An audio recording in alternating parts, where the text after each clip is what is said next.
Que a gravação. Vocês desculpa, eu comecei a aula de dúvidas aqui e não e tinha esquecido de liberar a gravação. Já tinha passado aqui uns 5 minutos. Então vamos lá. Deixa eu compartilhar nossa tela aqui.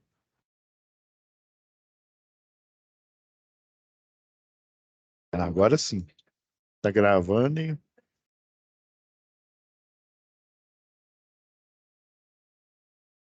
ok, tá gravando e tá. Então, pessoal, lembrando aqui que nossa terceira e última aula, né?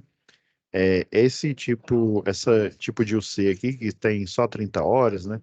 Igual eficiência energética, gestão da manutenção, também é manutenção do CEP, também, geralmente é 30 horas, né? Então, em média, ele tem de 2 a 3 aulas, né? A gente teve a sorte aqui de ter 3 aulas, né? O professor médio, geralmente, na primeira aula, ele fala do fórum, na segunda da atividade um e na terceira dá 2 aqui, né? Então, eu fiz diferente aqui, ó. Já na primeira aula a gente falou da atividade um e 2 e na segunda aula, né, que foi a anterior aí, do fórum de discussão, né? Mesmo porque para a gente não ter, e, né, juntando a isso, né, eu falei sobre a teoria da gestão e da manutenção, né? Então, a gestão, né, relembrando aí da última aula, né, é o ato de você, né, comandar, gerir alguma coisa, né? E manutenção é o ato de você manter, né, algo. Nossa, professor, você descobriu o Brasil, né? Manter alguma coisa, no caso, uma instalação elétrica, né, ela em funcionamento, assim como ela foi originalmente projetada e originalmente instalada. Você manter ela em pleno funcionamento, com nenhum problema, né? Os problemas gerais que ocorrem são problemas de sobrecarga, curto-circuito, né? E por aí vai. Então, assim, eu deixei para essa aula de hoje aqui para a gente tirar dúvida. Aí, geralmente, quando não aparece ninguém para gente tirar dúvida, né? O que que eu faço? Eu pego um tema, né? Eu gosto de pegar as primeiras aulas para falar não só da teoria, mas de como, né, de como que a situação de aprendizagem ela se desenvolve e dando insights para vocês poderem resolver, né? Daí, né, hoje eu vou passar um material extra aqui que ele não só fala de gestão, mas ele trata também de manutenção, que ele está ligado diretamente, né, com a NR10, já que a gente está falando de circuitos elétricos, né, com a norma regulamentadora número 10 aqui, ó.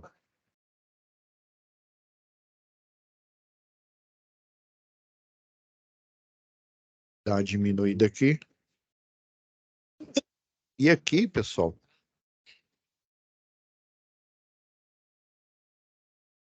eu costumo destacar, né, eu gosto de destacar, quando a gente fala de gestão e de manutenção, o item, né, ou as alíneas aqui do item 10.2.4 da NR10, né? Segurança em que? Instalações e serviços em eletricidade. Inclusive, um serviço que, entre aspas, não parece serviço, é o projeto. Pensa, eu pego um projeto aqui, né? Pego esse projeto aqui, né?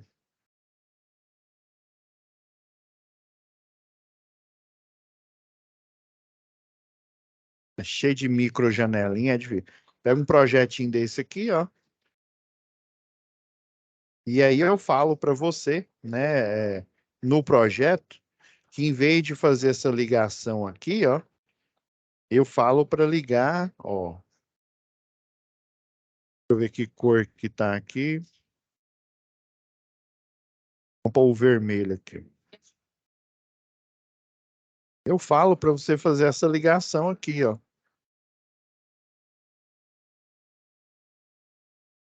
Eu desenho, eu vou até pegar aqui uma imagem aqui, vocês vão entender.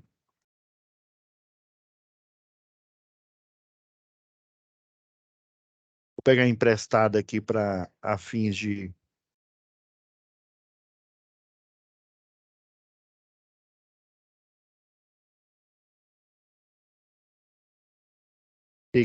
peguei, achei aqui, ó.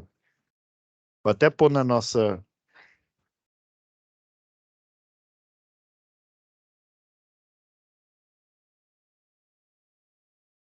Vou voltar aqui para digestão. Aí lá no projeto, em vez de eu desenhar desse jeito aqui, ó, isso aqui é a maneira correta, né? O DPS, que é esse módulo aqui, ó, que é esse que vocês estão vendo aqui, ó, na direita. O pessoal chama de para-raio de baixa tensão, mas ele é um supressor de surto. O que que é ele, na verdade, aqui? O DPS, se vocês perceberem aqui, ó, ele está ligado no borne superior. Aí tá ligado um disjuntor de 20 amperes aqui. Esse disjuntor, ele é meramente para se esse DPS queimar, né? Você fazer o quê? Você vir, retira ele, né? Aí para você retirar ele com o circuito ligado, não dá, né? Você vem aqui, desliga e faz a retirada. Então, basicamente, esse disjuntor aqui é para você fazer a retirada do DPS quando ele está queimado, né? Esse modelo aqui, ó, aparece um. Na verdade, ele tem um cilindro ali, né? Aí tem uma parte dele, quando ele está ok, ó, quando ele está funcionando bem ele está em operação, né? Aparece a parte do cilindro aqui verde. Aí vamos supor que o DPS não funciona mais, ele queimou.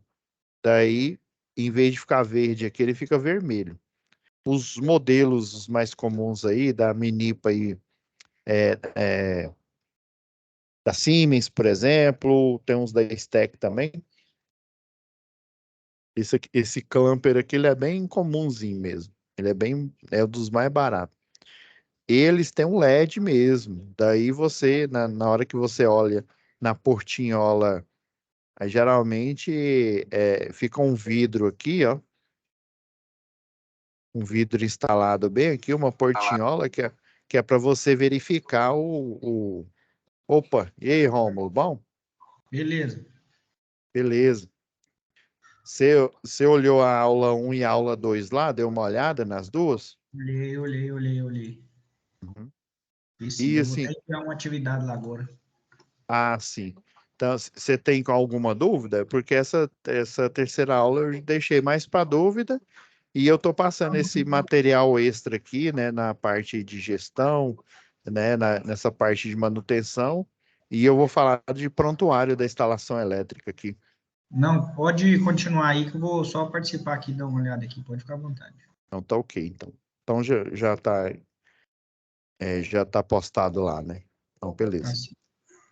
Então, geralmente o da Siemens aqui, aí ele tem um LED, né? Aí ele, quando tá verde, ele tá ativo. Quando ele tá vermelho, quer dizer que você precisa tocar. Então, esse disjuntor é meramente para você desligar ele aqui e fazer a troca, né, do DPS, né?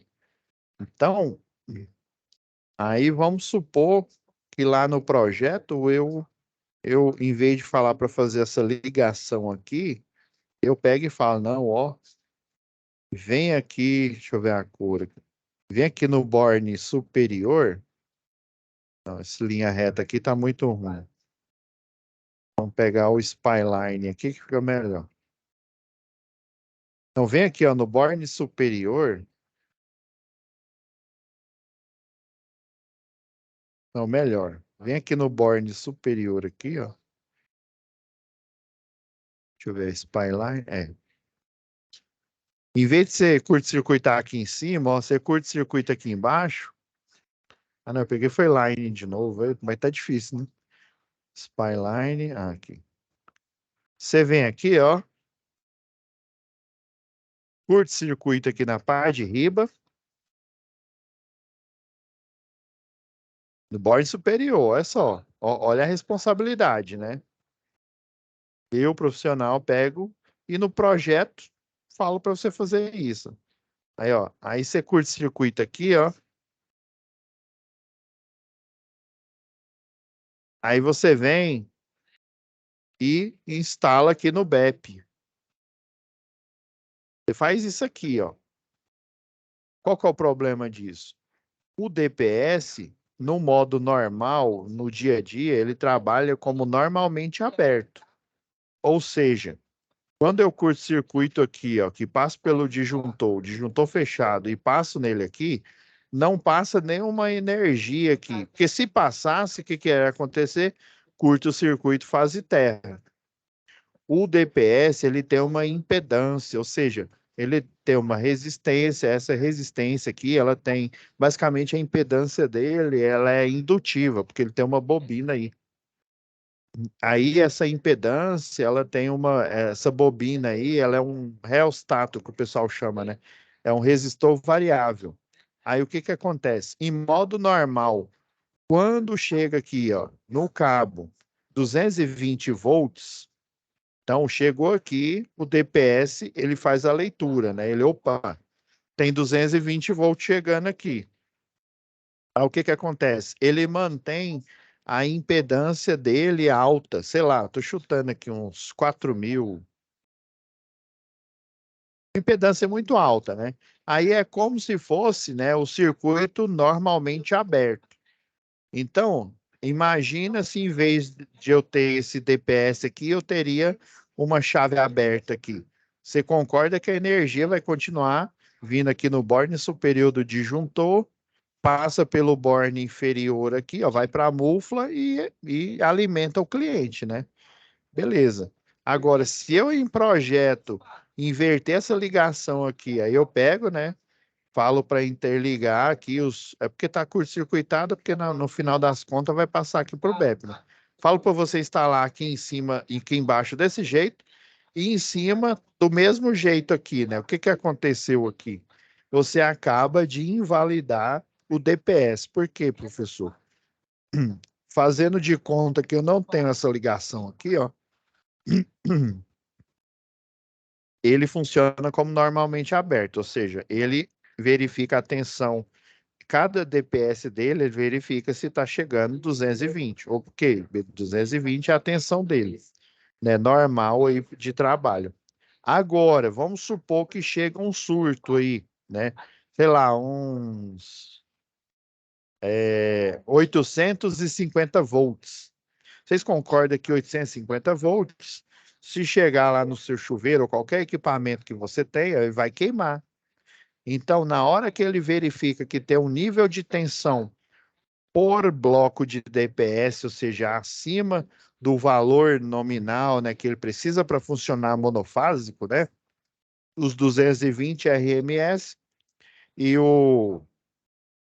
ele de pico dá mais ou menos 311 volts, que é a tensão de pico lá, né? Você pega o RMS e multiplica por raiz quadrada de 2, que dá mais ou menos 42% a mais, 41, aproximadamente 42% a mais aí. Então ele permite, né, que chegue até esse valor, né, tensão de pico, lógico. Se você colocar o multímetro aqui, ele vai mostrar a tensão, só a tensão RMS.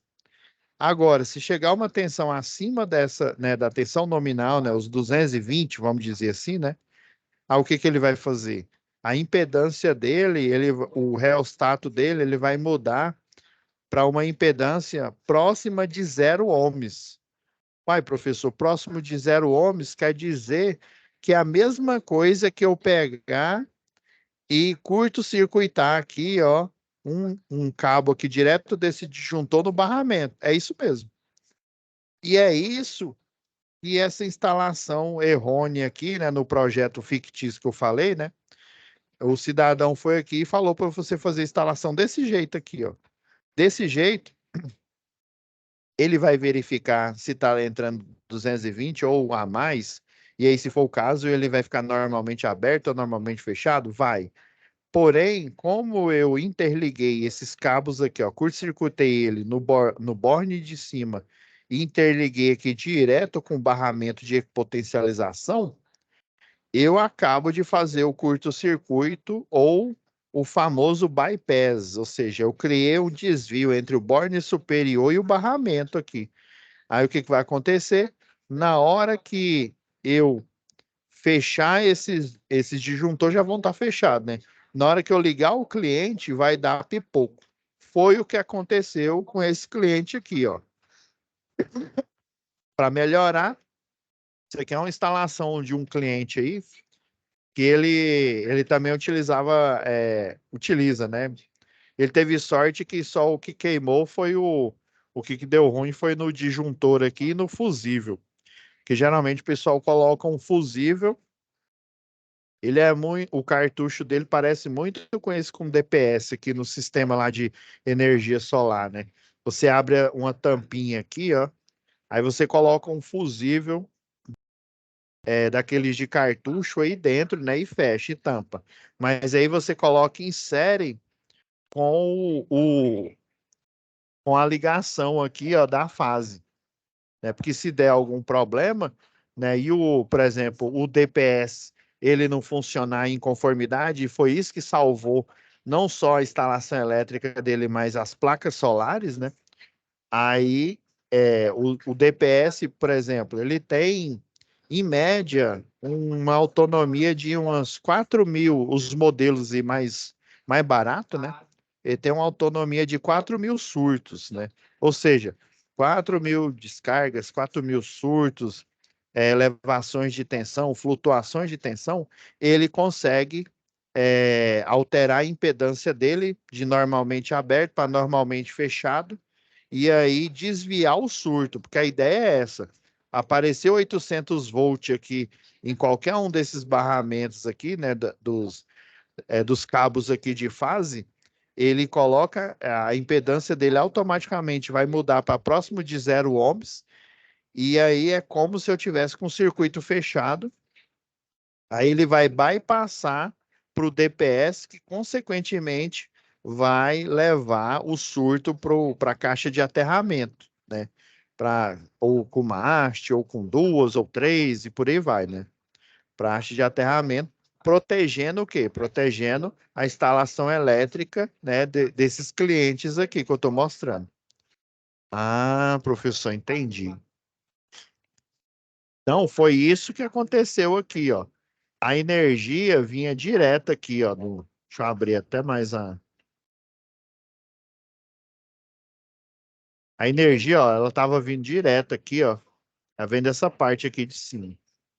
Aí o certo era ele ter feito a ligação igual ele fez aqui embaixo, aqui em cima, ó.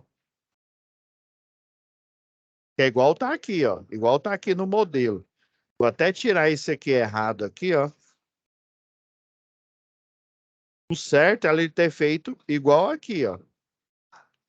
Aqui em cima, ó, no borne superior, não no borne inferior. Beleza. Então ele deveria ter ligado esse com esse, por exemplo, e esse com esse daqui. Se ele invertesse, não tinha problema, não. Aí aqui embaixo, ele poderia, né, curto-circuitar igual ele fez aqui, ó. E daí, aqui embaixo, sairia para cá, ó. Aí aqui fica, nessa posição aqui, ó, para esse rumo aqui, fica a caixa de aterramento, né, a caixa de inspeção do aterramento. Só que aqui, né, o eletricista lá desavisado, né? E daí foi batata. Na hora que eu vi esse trabalho, essa obra de arte aqui, né? Digna do Michelangelo, falei, rapaz, isso aqui não foi eletricista que fez, não. Isso aqui foi o Zé Pica-Fio, ou o Zé Faísca, fez um negócio desse aqui. E batata. Daí eu pedi lá para o cliente lá falar, ó, que eu tava olhando só o projeto, né? E eu não sou o signatário é, da, da RT de execução, graças a Deus, né? Aí ele contratou um eletricista, né? E eu falei para ele, pede para ele o certificado do curso, né? De capacitação de eletricista predial ou de eletricista industrial, se ele tiver. Se ele tiver um desses dois, tá suave, tá ok, né? Aí você acha, aí o cara, sei o quê, foi para um lado, foi para o outro, colocou a mão no bolso, né? Ou seja, ele não era nem eletricista predial, nem industrial, né? era o quê? Era um novato, era um desavisado, né? Então, e para piorar, essa aqui é uma instalação residencial. Geralmente, aqui, ó, se a gente olhar aqui na, se a gente olhar na NR10 aqui, ó, tem uma falha grave. Não que é falha da NR10, ó. Estabelecimentos, ó, olha aqui, ó. Os estabelecimentos com carga instalada superior a 75 quilowatts ou volt-ampere, né? Se a gente considerar a demanda, né? Acima de 75 devem constituir e manter. Constituir é criar, né? Constituir, ou seja, criar e manter o prontuário das instalações elétricas, contendo, além do disposto no subitem 10.2.3, que é esse anterior aqui, basicamente esse aqui tá esse o item 10.2.3, ele está falando que uma instalação elétrica, no mínimo, ela tem que ter um diagrama unifilar, mostrando da onde que vem a alimentação elétrica, que dispositivo de proteção essa instalação tem e para onde que esses dispositivos estão indo, aonde que eles vão alimentar, vai alimentar um chuveiro, vai alimentar uma outra caixa, um quadro terminal de distribuição de um cliente ou do pavimento superior. Então, o no mínimo aqui, ó, tá aqui, ó. Empresas são obrigadas a manter, obrigar, viu? Isso não é se ela quiser, não. É, é obrigada, isso é obrigação. As empresas estão obrigadas a manter esquemas unifilares, traduzindo para o português nosso, né? Diagrama unifilar atualizados das instalações elétricas dos seus estabelecimentos com as especificações do sistema de aterramento e demais equipamentos e dispositivos de proteção. Agora, né? Antes de eu reler novamente aqui esse item, ó, as empresas. Esse cliente aqui que eu estou mostrando que deu esse BO aqui, ele é o quê? Ele é tempo, né? Ele é a pessoa física ou uma pessoa, né? Ele é uma pessoa física, né? Ele não é uma empresa. Ele não é um CNPJ. É aí que a merda acontece. A NR10, ela cria ditames, cria regras para um CNPJ, para uma empresa. Essas regras, se você for confrontar, né, abrir um processo lá, isso aqui é para a empresa. Esse cliente aqui, ele era pessoa física. Ele é pessoa física, né? Não morreu, né? E para melhorar a situação, ó, e ainda que ele fosse uma pessoa jurídica, ainda que ele fosse, ó, o item 10.2 aqui, para destruir ele. Os estabelecimentos com carga superior a 75 quilowatts.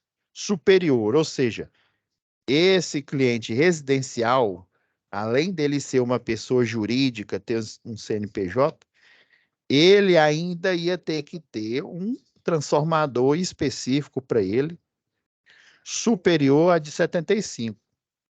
Lembrando aí em aulas anteriores lá de projetos elétricos industriais, né? Quando você tem uma carga muito alta, né? Você é, é, não não é mais possível você fazer uma ligação direto do transformador de distribuição. Você tem que pedir uma liberação de carga, né? O projetista. Daí, em função da demanda que ele tem, vamos supor que ele tenha lá uma demanda de 280, né, kilovolt-ampere. Se ele tem essa demanda de 280, então ele tem que pedir um transformador com um valor superior, mais próximo dessa demanda. Qual que é? É o de 300 kVA. Então, além do projeto aprovado, ele teria que o quê? Que ter uma liberação de carga para instalar um transformador de 300. E esse cliente aqui, ele é residencial. Ele, até que ele tinha demanda, né? Uma demanda até alta, mas ele não tem transformador próprio. E ainda que ele tivesse, provavelmente seria o de 75. E o de 75 está fora desse range aqui. E aqui, ó, para terminar de matar esse cliente aqui, né, para acabar com as esperanças dele, ó aqui, ó a linha, as letras, né, o pessoal geralmente chama de a linha. Ó a linha D aqui, ó. Então, para ele autuar, né, o eletricista, para responsabilizar ele, né, ele teria que ser pessoa jurídica, ele teria que ter uma carga superior a 75, o transformador, a demanda superior acima do 75, o que tem no mercado e o padrão é o de 112,5 kV. Então, ele teria que ser pessoa jurídica, ter que ter uma liberação de carga de pelo menos 112,5 kV, para aí ele fazer essa cobrança aqui, ó. A linha D aqui, ó. Documentação comprobatória de qualificação, habilitação, capacitação, ou, né, e autorização dos trabalhadores e dos treinandos, ou dos treinamentos, desculpa, né, realizados. Foi isso que eu perguntei, né? Eu falei assim, ó, eu sei que essa minha pergunta vai ser retórica, né? Não vai servir para o seu caso, porque eu já sabia, né, que ele não é uma pessoa jurídica, né? Ele é uma pessoa física, né? Ele contratou como uma pessoa física esse serviço aí, né? Falei, ó, sei que, mas cadê o certificado? Essa documentação comprobatória aqui, ó, esse capacitação aqui, ó, toda empresa ou todo profissional que presta serviço de eletricista predial, industrial, de redes, linha viva, ele tem que ter o certificado dele de capacitação. O habilitação é no caso do eletrotécnico, do tecnólogo e do engenheiro. A habilitação é a que você tira no seu conselho, né, federal, no caso do eletrotécnico, né, o Conselho Federal dos Técnicos, o CFT, né, no caso dos engenheiros eletricistas, né, o CREA, né. E a qualificação é o diploma, né? É o diploma o quê? Do curso técnico, do curso superior, né? Então, para você fazer com propriedade essas instalações aqui, né? Não basta, não, eu sou professor, eu sou eletricista, né? Da tomada desligada lá desde 1900 e Guaraná de rolha. Não interessa, não interessa. Você pode até saber mais que eu, mas você tem o seu certificado de qualificação de eletrotécnico? Não. Você tem o seu certificado de capacitação, que você recebeu capacitação de alguém qualificado, né, de pelo menos um eletrotécnico ou engenheiro eletricista, e que o mesmo é habilitado, ele tem o quê? O registro no conselho dele de classe? Não, não tem não. Então, você está fazendo errado. Então, não basta você só saber. Você tem que estar o quê? Você tem que estar amparado, você tem que estar em cima ali da lei. Mas infelizmente, né, esse eletricista, né, ele só não vai receber mais serviço, né? Mas aí ele não tinha comprovação, né, de que ele era um capacitado, né, que ele era realmente eletricista e fez uma lambança dessa aqui, ó. Então isso aqui é sério, gente. Empresas aí, a empresa que, por exemplo, o Serromo, você presta serviço aí, né? é, Tem que ter o prontuário das instalações elétricas, né?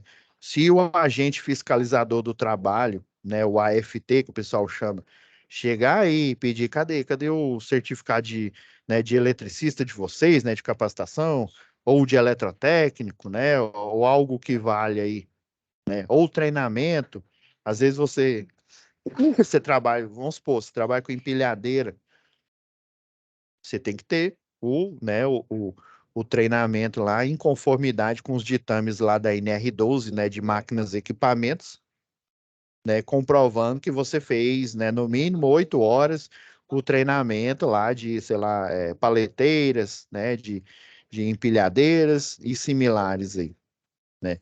Então, para todo serviço que você faz, mesmo que não tenha necessidade, né, de ter o curso técnico ou tecnólogo ou superior, né, você tem que ter pelo menos o curso de capacitação, porque o curso de capacitação, ele é ministrado por alguém habilitado e qualificado.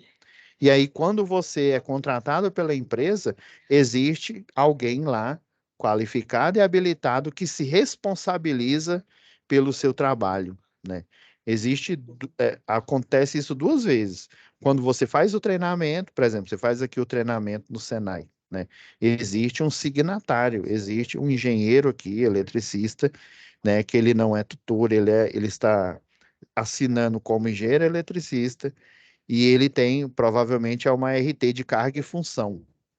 Ou seja, ele é contratado como engenheiro eletricista e todo e qualquer treinamento, NR10, de CEP, né? Aí, por exemplo, vamos supor que ele, além de engenheiro eletricista, ele é engenheiro de segurança do trabalho, né? Outros treinamentos específicos no que tange a segurança do trabalho, ele também vai ser responsável, caso esteja lá na carteira de trabalho dele, né?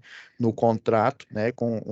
E a RT de carga e função, né? Que vai validar isso.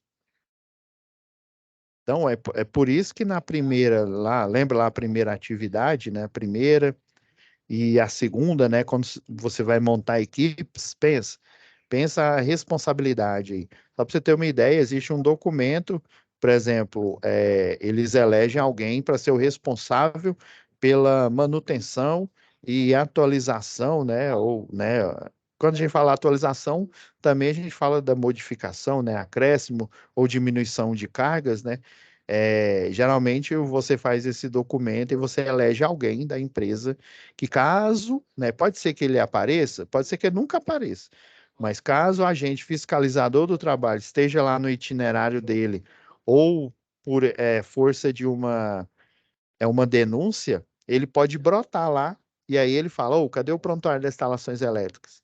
Aí, geralmente, a empresa, né, as boas práticas de gestão, as boas práticas aí de manutenção, né, ela vai eleger alguém, né, um responsável, encarregado, para quando, né, esse agente fiscalizador aparecer, ele apresentar toda a documentação comprobatória, né, para evitar embargo ou interdição. E também, né, quando forem feitas modificações, né, ele está à frente, ele está cobrando. Ou você mudou aqui, ó, você tirou esse ar-condicionado de 18.000 BTU e meteu aí um de 60.000 BTU. Ou, né, a potência é muito maior, né? Será que esse de 60.000 BTU vai tancar esse circuito aí? Esses disjuntores, o cabeamento? Será? Ah, não sei. Só sei que foi assim. Não, você tem que verificar isso. Porque ainda mais se você for o indicado para guarda e conservação do prontuário das instalações elétricas, você vai ter que verificar todo esse processo. Se o agente fiscalizador do trabalho chegar lá, né, e não tiver essa documentação, não tiver as referências, além da empresa poder ser embargada, né, interditada, você também vai ser corresponsável, né? Essa foi a sua função. Então, vocês têm que tomar cuidado. Ah, não, eu vou montar uma equipe aqui, eu tenho uma microempresa ou de uma empresa grande aí, uma equipe para dar manutenção, igual eu falei na aula passada, né? Tem uma empresa, o BR Malls aí, o pessoal, eles fazem manutenção aí na madrugada aí, né? Eles trocam piso lá, dos shoppings, né? Faz atualização, troca ar-condicionado, tudo relacionado à infraestrutura, na parte elétrica, eletromecânica aí, que precisar lá, né? A troca do chiller, por exemplo, eles fazem a manutenção na madrugada. E daí você tem que estar de olho. Ah, não, eu conheço fulano de tal, que ele é bom, ele é rápido na manutenção. Beleza, ele é bom, ele é rápido, mas e aí, cadê a documentação dele? Cadê o curso? Onde que ele fez? Ele fez no Senai ou na escolinha da esquina aí? Essa escolinha da esquina aí, ela tem um registro no MEC? Ela está ok relacionada ao MEC? Só para vocês terem uma ideia, a concessionária local, ela verifica isso. Ela verifica, né, por exemplo, uma terceirizada, né, da Equatorial, ou até a própria Equatorial, ela contrata um eletricista de distribuição, por exemplo, né, ela verifica o certificado dele. Ela olha, né, ela olha lá, ah, não, esse fulano veio da escolinha Cordel Encantado, ah, não, veio lá do Senai. Não importa se veio do Senai, se veio da escolinha tal, eles verificam a procedência. Porque você pode muito bem, né, pegar, usar um Photoshop da vida aí, inventar aí um certificado e pronto, ó. Surprise, eu sou agora um eletricista da tomada desligada. Então, eles fazem essa verificação. E o Departamento de Segurança do Trabalho, ele tem que fazer essa verificação. Porque imagina eu contratar alguém dizendo ser eletricista, dizendo ser eletrotécnico, dizendo ser engenheiro, e ele não o é, né? Então, verifiquem, não é só a logística, não, eu vou colocar fulano de tal, né, para dar manutenção na cabine de transformação, aí você vai verificar, beleza, né, ele é capacitado, ele é qualificado, né, aí quando eu falo qualificado é o quê? É o curso mesmo, né? Não é de qualidade dele não, né? Já é o jargão aí, né? Aí ele tem um curso aí de eletrotécnico que dá subsídios para ele, né? Para ele operar, né? Fazer abertura e fechamento de chaves. Aí você verifica isso. E daí bate de frente com o pessoal lá da segurança do trabalho para verificar, né? Liga lá no Senai, né? Oh, não, esse fulano fez o curso e tal, esse registro que está mostrando aqui, né? Se é um certificado lá meio estranho, mostra o nome de uma escola aleatória, não tem lá o selo do MEC, não tem nada lá mostrando, você liga no telefone que está lá, né? Você pede uma comprovação, é melhor. Porque isso, né? Na melhor das hipóteses, sua demissão ela vai vir a cavalo. Na pior, né, você, né, pode ser responsabilizado civil e criminalmente por isso. Então, pessoal, essa aula eu deixei mais para a gente, né, tirar dúvidas, um, um material a mais aqui sobre prontuário das instalações elétricas. Deixa eu mostrar aqui eu tinha guardado aqui, ó. Ainda dá para eu mostrar aqui, ó. Vou pegar um da Vivo aqui.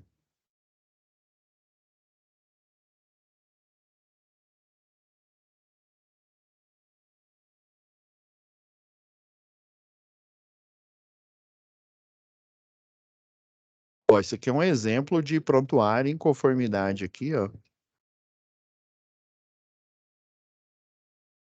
Até na última aula, se não me falha a memória RAM, eu tinha até parado aqui, né, nesse item aqui.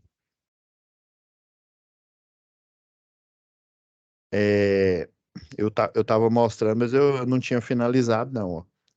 Eu tinha parado nesse item aqui, ó. Esse daqui é a comprovação, né? Que esse equipamento aqui, ó, a luva, eu tava até na luva de raspa aqui, ó.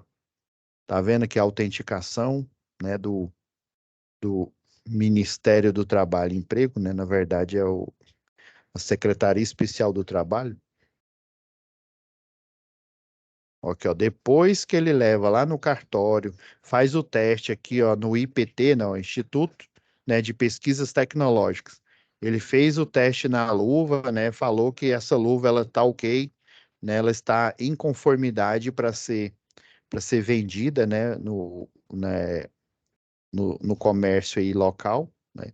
Eles vão gerar essa autenticação aqui, ó, e aí vão criar o CA aqui, ó. Vão criar o número desse equipamento de proteção individual específico dessa, né, relacionado a trabalhos aí com circuito elétricos, né, e específico dessa empresa aqui, ó, da Luvipel Indústrias e Comércio. Olha os testes que eles fizeram aqui, ó. A autenticação aqui, ó, tá do Ministério do Trabalho e Emprego aqui, ó. Tá vendo, ó? Departamento de Segurança do Trabalho aqui, ó. Então não basta só eu criar né, a luva, né, tem a roupa lá do eletricista de distribuição, né? Lembra? Se eu não me engano, na aula passada eu falei sobre isso, né? O pessoal fazia o tratamento químico, só que o tratamento químico ele não era o suficiente. Uma lavagem ele já perdia todas as propriedades. Aí a japona lá do eletricista de distribuição, ela ficava semelhante a você, né, vestir uma calça de brim aí, né, ou uma de algodão aí, né, ou seja, totalmente, né, inflamável aí, né, uma lavada, geralmente um uniforme, né, com nível de proteção decente, e você faz sei, umas 10, 20 lavagens aí, mais ou menos, né, até ele perder as características. Mas, geralmente o pessoal sempre troca, passando um tempo, né, eles trocam a japona lá de trabalho, né, porque vai lavando e aí ela vai perdendo o tratamento químico. E quando ela tá nova, ela fica mais ou menos, fica praticamente impermeável. Olha a luva que foi feito o teste, né? Então, até nisso, até na hora de fornecer os equipamentos para sua equipe, né? Você tem que ver se eles realmente são, né? Se eles são capacitados, né? E o equipamento, se a procedência dele. Isso aqui eu peguei tudo do site lá, né? A gente fez o serviço aqui para estação rádio básica. Ó, aqui um exemplo aqui, ó, de instrução técnica ou procedimento padrão, ó. Então, na verdade, esse trabalhador aqui, ó, esse contratado da Vivo, ele tinha habilidades de eletricista de distribuição, porque ele vai lá na estação rádio base e ele faz manobra, né? Ou seja, ele liga, secciona, né, ligando ou desligando o circuito e depois fazendo as 5 regras de ouro, né? Ele vai constatar para ver se realmente esse desligamento foi efetivo. Se ele foi efetivo, depois ele faz o aterramento temporário e assim por diante. Esse aqui é o passo a passo aqui, ó. Então é isso, pessoal. Assim, eu tentei englobar aqui, né, todas as alíneas aqui, ó, desde a aula passada aqui, né, todas essas, né, uma, duas, três, quatro, cinco, seis, sete, as 7 alíneas aqui que fala, né, de CA, de projeto, tem que ter anotação de responsabilidade técnica, os funcionários têm que ter equipamentos, né, aprovados com CA, né, os equipamentos, os testes de isolação dele tem que estar em dia, coberturas e por aí vai. Em resumo, é tudo isso que está falando nessas alíneas do item 10.2.4 aqui. Beleza? Deixa eu fazer um registro aqui, galera. Então tá, pessoal, né? Eu vou dar aqui por encerrada aqui nossa web aula de hoje, essa web aula final aí de dúvidas, né? Daí a nossa próxima disciplina vai ser instalações elétricas do CEP. Daí eu vou verificar lá, né? Eu vou verificar e fazer as correções necessárias, tá bom? Geralmente, gestão da manutenção, ela é bem tranquila. Aí eu vou dar uma verificada lá em eficiência para ver se, né, se ficou alguma, alguma tarefa aí para trás, tá bom?